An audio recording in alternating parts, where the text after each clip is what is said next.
अजित पवारांच्या नाशिक दौऱ्यामध्ये भुजबळांची अनुपस्थिती दिसून आली। दरम्यान सर्वजण एकाच ठिकाणी जातील असं नाही, अशा शब्दात छगन भुजबळांनी अजितदादांच्या दौऱ्यामधील अनुपस्थितीवरून स्पष्टीकरण दिलं। आम्ही 10 तारखेला एकत्र आहोत तशी चर्चा झाल्याचं भुजबळांनी म्हटलं, तर भुजबळांना काहीतरी काम असल्यामुळे आज ते सोबत नाहीत असं अजित पवार यांनी म्हटलंय। उपमुख्यमंत्री अजित पवार नाशिक जिल्ह्यातील कळवण दौऱ्यावर। राष्ट्रवादीचे सर्व नेते आणि आमदार दादांच्या दौऱ्यात हजर।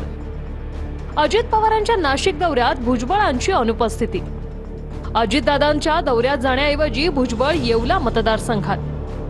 सर्वजण एकाच ठिकाणी जातील असं नाही, भुजबळांना काहीतरी काम असल्याने आज ते सोबत नाहीत, अजितदादा। आम्ही 10 तारखेला एकत्र आहोत तशी चर्चा झालीये, भुजबळ।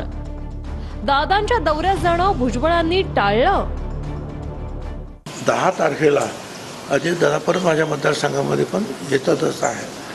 त्याच्यामुळे आता प्रत्येक जण जो आहे आपापल्या सगळेजण एकाच ठिकाणी जातील असं नाही। म्हणजे ती तब्येतही जरा बरोबर नाही आहे, परंतु ती चर्चा झाली आहे त्यांची आणि ते 10 तारखेला ते आमच्याबरोबर येतील। मला ते काल म्हणले की अजित मधल्या काळामध्ये ते इथं नव्हते, ते अब्रॉडला गेलेले होते। आता त्यांना काही काम होतं। माझा कार्यक्रम ठरला, हे 1 महिन्यापूर्वी ठरलेला आहे। 1 महिन्यापूर्वी आज 3 तारीख ना, 2 तारीख नितीननी घेतली होती। गेल्याही वर्षी नितीननी तारीख घेतली होती, तेव्हाच त्याने सांगितलं होतं की मला एक कळवण आणि एक सुरगाणा कार्यक्रम पाहिजे, आणि त्याच्यामुळं मी आणि आदित्य आलो।